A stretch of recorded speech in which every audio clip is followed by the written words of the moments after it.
Good morning, ಶುಭೋದಯ.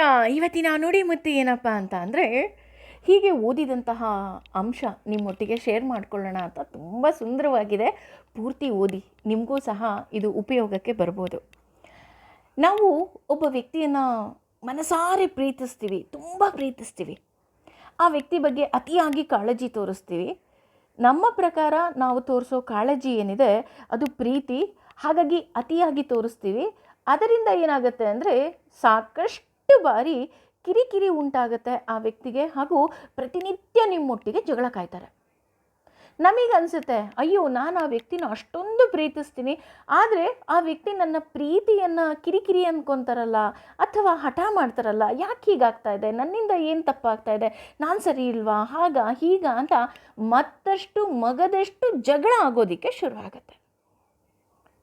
ನಾವು ಅಂದ್ಕೊತಾ ಇದ್ದೀವಿ ನಾನು ಪ್ರೀತಿಸ್ತಾ ಇದ್ದೀನಿ ಅಂತ, ಆದರೆ ಯಾಕೆ ಆ ವ್ಯಕ್ತಿಗೆ ಕಿರಿಕಿರಿ ಉಂಟಾಗ್ತಿದೆ ಅಂತ ನಾವು ಅರ್ಥನೇ ಮಾಡ್ಕೊಳ್ಳೋದಿಲ್ಲ. ಇದಕ್ಕೆ ಒಂದು ಸುಂದರವಾದ ಉದಾಹರಣೆ ಕೊಡ್ತಾರೆ. ಅಂದ್ಕೊಳ್ಳಿ, ನಿಮ್ಮ ಬಳಿ 2 ಲೀಟರ್ ಹಾಲಿದೆ ಅಂತ. ಆ ವ್ಯಕ್ತಿಗೂ ಸಹ ಹಾಲು ಅಂದರೆ ಇಷ್ಟ.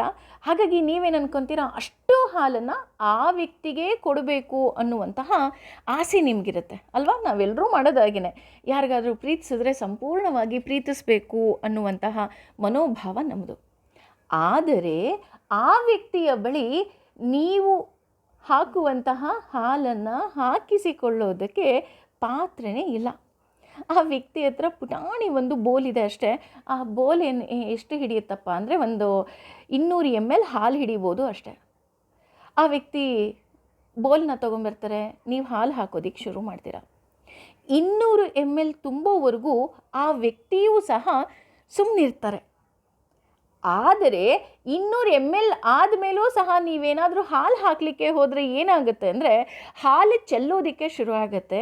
ಅದರ ಜೊತೆ ನೆಲ ಗಲೀಜಾಗುತ್ತೆ, ಆ ವ್ಯಕ್ತಿ ಬಟ್ಟೆ ಮೇಲೆ ಚೆಲ್ಲುತ್ತೆ, ಆ ವ್ಯಕ್ತಿಗೆ ಕಿರಿಕಿರಿ ಉಂಟೋಗೋದಕ್ಕೆ ಶುರು ಆಗುತ್ತೆ. ತಕ್ಷಣ ಏನು ಮಾಡ್ತಾರೆ, ಏನು ಮಾಡ್ತಾ ಇದೆಯಾ ನೀನು, ಹಾಲೆಲ್ಲ ಚೆಲ್ತಾ ಇದೆಯಾ, ಬಟ್ಟೆ ಹಾಳಾಯಿತು, ನೆಲ ಹಾಳಾಯಿತು ಅಲ್ವಾ? ನಾವು ಅನ್ಕೊತಾ ಇದ್ದೀವಿ ನಾವು ಪ್ರೀತಿಯಿಂದ ಹಾಲು ಕೊಡ್ತಾ ಇದ್ದೀವಿ ಅಂತ, ಆದರೆ ಹಾಲು ಚೆಲ್ತಾ ಇರೋದು ನನ್ನ ಗಮನಕ್ಕೆ ಬರ್ತಾ ಇಲ್ಲ. ನಾವೇನು ಮಾಡಬೇಕು ಹಾಗಿದ್ರೆ? ನಾನು ಪ್ರೀತಿಸೋದು ತಪ್ಪ, ಅಥವಾ ಆ ವ್ಯಕ್ತಿ ಬೈತಾ ಇರೋದು ತಪ್ಪ? ಇಲ್ಲ, ಇಲ್ಲಿ ಎರಡೂ ಸಹ ಸರಿಯೇ. ಆದರೆ ನಾವೇನು ಮಾಡಬೇಕಪ್ಪ ಅಂದರೆ, ಆ ವ್ಯಕ್ತಿ ಬಳಿ ಇರೋದೇ 200 ml ಹಿಡಿಯುವಂತಹ ಪಾತ್ರೆ ಅಲ್ವಾ? ಹಾಗಾಗಿ ಅಷ್ಟೇ ಹಾಲನ್ನು ಹಾಕಿ ಉಳಿದ ಹಾಲನ್ನು ನಿಮಗೋಸ್ಕರ ಪ್ರಿಸರ್ವ್ ಮಾಡ್ಕೊಳ್ಳಿ. ಅಂದರೆ ಆ ವ್ಯಕ್ತಿಗೆ ಎಷ್ಟು ಪ್ರೀತಿ ಬೇಕೋ ಅಷ್ಟೇ ಪ್ರೀತಿಯನ್ನು ಕೊಟ್ಟು ಆ ಉಳಿದ ಎನರ್ಜಿ ಏನಿದೆ ಅದನ್ನು ನಿಮಗೋಸ್ಕರ ಮುಡಿಪಾಗಿಟ್ಕೊಳ್ಳಿ. That is called self love. ನೀವು ನಿಮ್ಮ ಬಗ್ಗೆ ಕಾಳಜಿ ವಹಿಸಿ, ನಿಮಗೋಸ್ಕರ ವಾಕಿಂಗ್ ಹೋಗಿ, ನಿಮಗೋಸ್ಕರ ಹಾಡು ಹೇಳಿ, ನಿಮಗೋಸ್ಕರ ಡ್ಯಾನ್ಸ್ ಮಾಡಿ. ಅಷ್ಟೇ ಯಾಕ್ರಿ, ಹೊಸ ಹೊಸ ವಿಷಯಗಳನ್ನು ಸಾಕಷ್ಟು ಕಲ್ತ್ಕೊಳ್ಳಿ. ಇದರಿಂದ ಏನಾಗುತ್ತೆ ಅಂದರೆ ನಿಮ್ಮ ಸಂಬಂಧ ತುಂಬ ಚೆನ್ನಾಗಿರುತ್ತೆ, ಹಾಗೂ ಆ ಎದುರಿನ ವ್ಯಕ್ತಿಗೂ ಸಹ ನಿಮ್ಮ ಮೇಲೆ ಪ್ರೀತಿ ಜಾಸ್ತಿ ಆಗುತ್ತೆ ಅಲ್ವಾ? ಯೋಚನೆ ಮಾಡಿ, ನಿಮ್ಮ ಪ್ರೀತಿಯ ಮಧ್ಯದಲ್ಲೂ ಈ ರೀತಿ ಜಗಳ ಆಗ್ತಿದ್ರೆ ಇದೂ ಸಹ ಒಂದು ಕಾರಣ ಇರಬಹುದು. ಆ ಸಮಯದಲ್ಲಿ ನೀವು ಪ್ರೀತಿಸುವ ವ್ಯಕ್ತಿಯನ್ನು ಸ್ವಲ್ಪ ಪ್ರೀತಿಸೋದು ಕಮ್ಮಿ ಮಾಡಿ, ಅವರಿಗೋಸ್ಕರ ಸ್ಪೇಸ್ ಕೊಡಿ, ಹಾಗೆ ಸೆಲ್ಫ್ ಲವ್ ಮಾಡ್ಕೊಳ್ಳೋದನ್ನು ಕಲ್ತ್ಕೊಳ್ಳಿ. ಯೋಚನೆ ಮಾಡಿ. Thank you.